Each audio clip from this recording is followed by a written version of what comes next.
In the world of difficult monkey ball stages, you'll tend to hear most of the same works being brought up.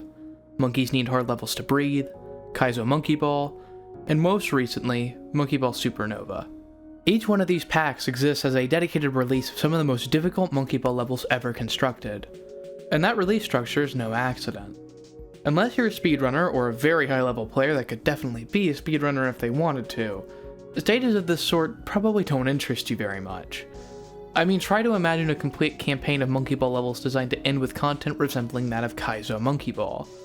Could that even work? We saw a snippet of that with parts of Monkey 2 Master Extra, but that wasn't meant to be taken all that seriously.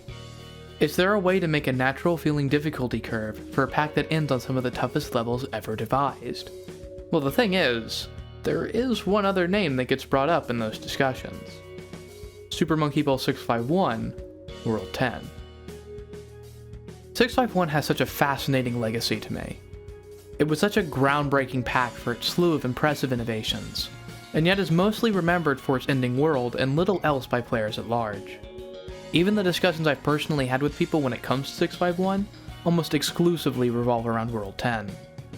So as an ode to those achievements from the other 90% of the game, let's take a comprehensive look at what Monkey Ball 651 accomplished, starting from the top.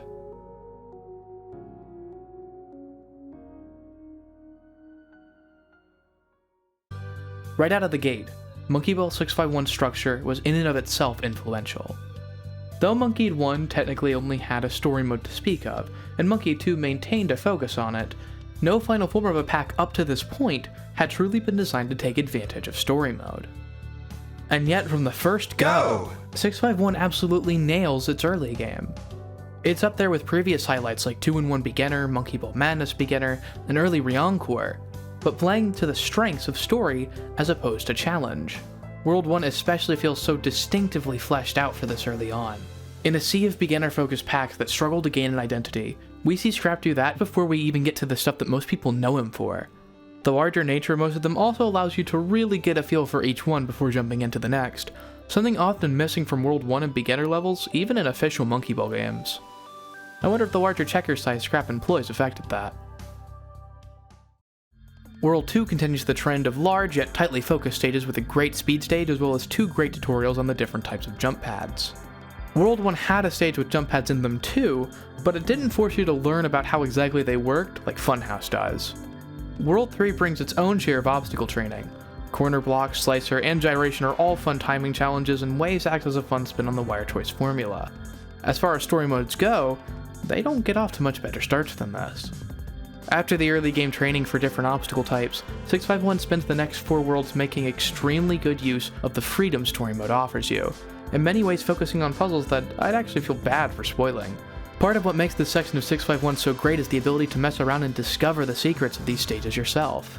The benefits of story mode's infinite lives function is taken at least as much advantage of here as it was in vanilla Monkey Ball 2, if not more so. That alone is a huge accomplishment, but the other point I've neglected to mention thus far is the overall production value. When it comes to fully custom backgrounds and making stages that play off of them, Scrap is undoubtedly at the top tier. Shiny grass aside, I love the way each of these first 5 backgrounds look, and love the way that each stage incorporates itself into the background even more. It gives this greater feeling of immersion to the first half of 651 that rivals the classics at their prime. Once again, that's a pretty huge accomplishment, even if it doesn't reflect in the second half nearly as much. And then there's World 6. If it wasn't for World 10, this is probably the first thing anybody would think of when they thought about 651. It reminds me a lot of Dimension's World 5 for its use of an iconic obstacle brought to its logical extreme. In this case, portals. While I still consider NGUU Arcade Edition to have, in most respects, the best portals out there, there's no doubt that Scrap's use of them in the level design is more creative here than ever before. Minus steps. Admittedly, conveyance is an issue in drop-in as well. It's really unclear how you're supposed to do this weird 90-degree transfer followed by a sloped corner across to hit the button. It's all sorts of unnecessary awkward even when you figured it out, and I think some pretty mild design changes could have easily made it clearer and improved the stage a ton. If it weren't for those two, this world would undoubtedly be the best so far, which is nice since World 7 is about to pump the brakes a bit in terms of overall innovation and graphical fidelity. To get this aspect out of the way, World 7 is the weakest looking part of the game. It's far from terrible, at least being on par with Monkey 2's better backgrounds, but it's stuck between two of the best ever made, so it's going to feel underwhelming. It also has some weaker stage offerings too, but I think this is mostly felt because of placement rather than anything else. I think it might have proved better if World 6 and 7 were swapped altogether, but even within the bounds of what we have, it does have a few standout stages regardless. Gravity Jumper is especially fun. It makes me wish we had more stages out there designed to send you soaring like this. It's an effect only rivaled by the height of physics platforming in classic Sonic, but even in that example the feeling isn't as exhilarating. World 7 also plays the least into its world gimmick besides World 8, but considering that was just icing on the cake for this pack's presentation anyway, I don't consider this to be much of a problem on its own. As for World 8 itself, it's an odd one. As I mentioned earlier, its background is up there with the best, and it has a lot of great stuff in it, but this is where 651's previously very steady level curve totally breaks down. Overcorrection is way trickier than anything prior, and it's just a particularly tough stage in general.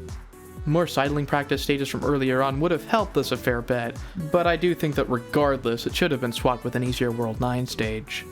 And then on the other side of the spectrum you have Beams, which is extra bizarre not just for having an early game difficulty, but also having aesthetic choices that wouldn't have been out of place in World 2 either. Why is this so close to the end of what most people will be playing? The stages that hit the upper end of the spectrum of difficulty do work great, but as a whole it does still feel very wonky and even disjointed. That overall feel doesn't stop at World 8 either. For that reason and many others, I feel very conflicted about World 9. It marks a big delineation from the rest of the game, as even at the highest level of play, it and World 10 are considered to be part of a separate category from the rest of the game. As you would expect from such a delineation, the wonkiness of World 8's difficulty is felt here, but cranked up a notch overall. On the too easy end we have Network, the stage that probably should have been switched with overcorrection to help mitigate the confusing curve. And on the too difficult end we have Ladder. Ladder sucks. It's often a very frustrating and tedious stage, packing both frustrating collision, exceptionally high precision requirements, and an obstacle format you've never even dealt with up to this point. It's a shame too, since had this been swapped with World 10's easier level, World 9 might be more broadly accepted as part of the more accessible category. And that would have been great, because without it, you have what I think is the best world in the entire game. Elevator, stream, picture frames, pacing, distortion, as much of an oddball as it is, they're all great. Lava River and Platform are even better and just so fun to pull off once you get the groove of them. Technique, brutal as it is, weak in conveyance as it can be while figuring out the ideal position, is one of the very best stages that I've ever played from any pack. The only fault that it has is that there weren't more stages like it that preceded it. It's actually crazy how much World 9 gets right. It's just that Ladder ends up taking over the discussion more often than not because of the time sink it continues to be for everyone who regularly plays 651. In a lot of ways, World 9 itself is just a microcosm of 651's legacy as a whole, forgetting the other 90% of stages because combined you spend less time on them than the other 10%. Just looking at the math from my first full run of the game start to finish really illustrates this point. Before I'd even touched World 10, my overall playtime was about 2.5 hours. Not an impressive time, I'm aware. I spent quite a bit of that just messing around on stages trying to get cleaner runs of them for video B-roll. I also had to figure out some parts of them for the first time. After clearing all 10 stages of 651 World 10 for the first time though, my total playtime was 5 minutes shy of 15 hours. Keep in mind that while I was chipping away at that, I did another recorded playthrough of 651 on emulator that also lasted another 2.5 hours. Even combining those together and rounding them up to the nearest half hour, I spent a third of my time proportionally on 2 runs of Worlds 1 through 9 as I did on a single run of World 10. When looking at it from this time sync perspective, World 10 eclipsing 651's legacy makes total sense. It's what people spend the most time on, assuming they bothered with it in the first place. But that's just it. Very few people who have played 651 have actually beaten or even seriously attempted to play World 10. And it's considered totally acceptable to stop at World 9 as a normal player, even by those at the top level. I like to tell people that World 9 is like, if they're playing 651, pretend like World 9 is like the actual end of the game and World 10 is like bonus content. Like, there comes to a point where I'd feel like something is just too much. And 651 World 10 is very much that for most people. But how can that even be the case? Sure, the stages are extremely difficult, but with enough time, surely anybody could figure out how to beat them using purely the game itself, right? What makes World 10 so disconnected? I believe that the reason for that earned reputation, as well as the reason that making World 10 as hard as it is could have never worked as a proper ending, comes down to one thing: the limits of a casual player's intuition. Besides Stress Test, the states that could have been swapped with Ladder, the chances of these being beaten by a player who has zero speedrunner assistance is slim to none. To be clear, by assistance I mean anything from recorded runs that you could conceivably go off of, to direct assistance in a voice call. And that slim to none caveat also really only goes for 3 stages. The only 3 that even have a chance of being beaten by a normal player are Birds, since you have a small chance of just getting lucky on the collision like I did here, Crank, assuming that someone has either been playing quite a bit of 2-in-1 like I did, or somehow thinks with the long tours and new parts challenges entirely on their own to practice an easier version of the cycle, and Unlock after a pretty massive number of tries in determining the best route. Even in my case, I only did 1 of these 3 without assistance. The other 6 though, I don't see any casual player doing those entirely on their own. A fair few people asked why I didn't do desync earlier in my run, and my answer was always that I wanted to see how many of these stages could conceivably be completed by a player with an ordinary skill set and no outside assistance. And ultimately the answer for desync was that it couldn't be done with just those things. There is no conceivable way to determine the cycle on this stage just by studying the pattern. You just have to know it from somewhere else, or put in an incalculable amount of trial and error. Smile and frame windows both require some pretty specialized movement a casual player is unlikely to ever intuit. The demand on speed control just feels very awkward, especially if you're new to the movement like I was. Exam 651 is similar, although this one is definitely the most bizarre in terms of the intended strategy. Up to this point, you've had a few stages illustrate the type of oscillating movement you see in Exam 651's RTA strategy, leading me to pick up that strategy before seeing anybody else complete it.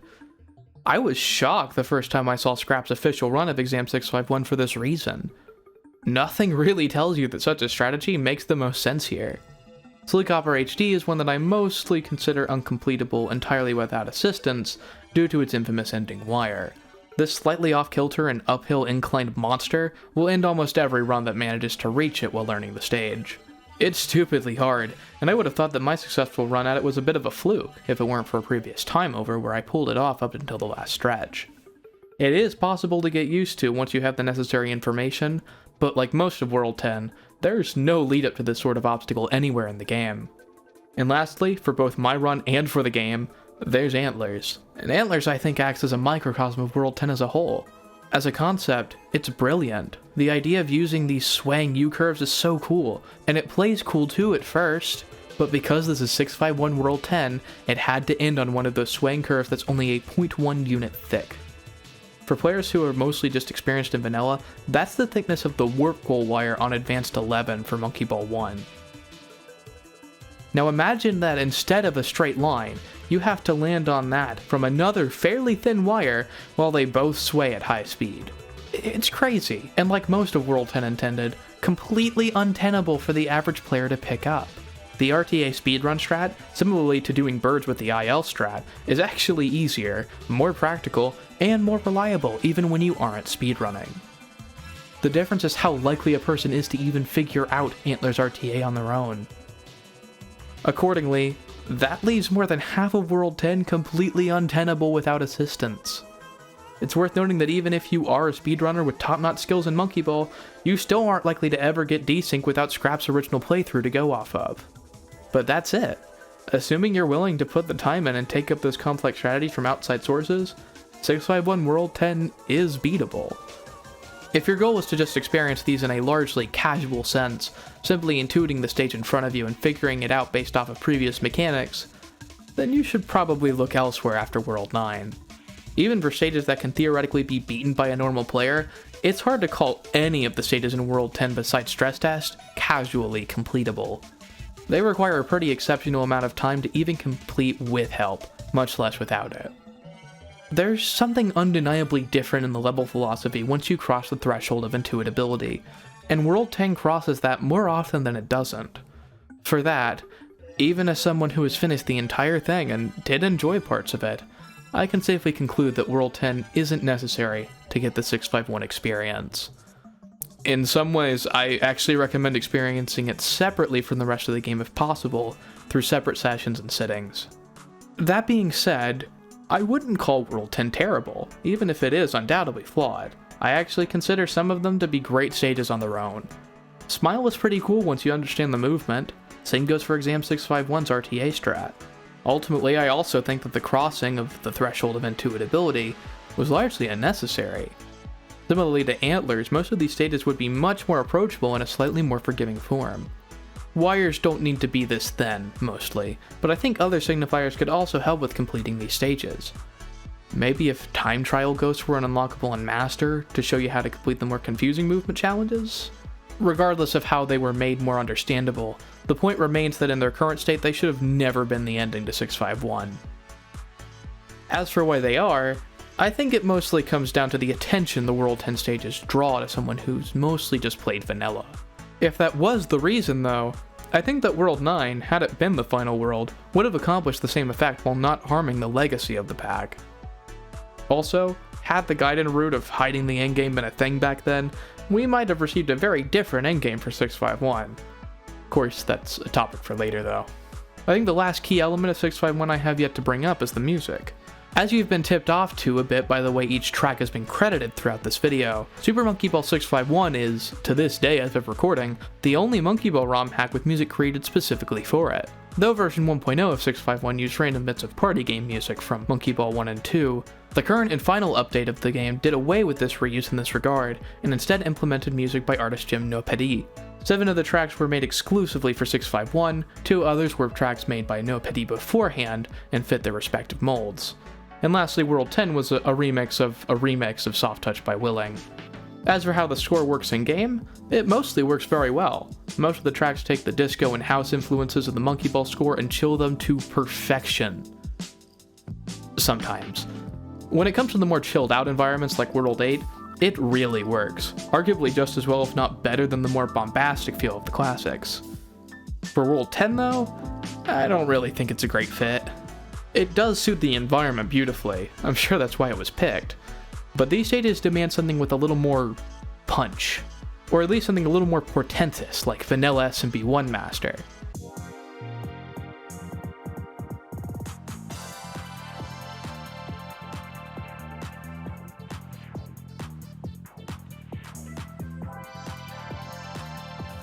Monkey Boat Expert, the old stand-in track for World 10 in the early build, accomplished that to a much greater degree in my opinion.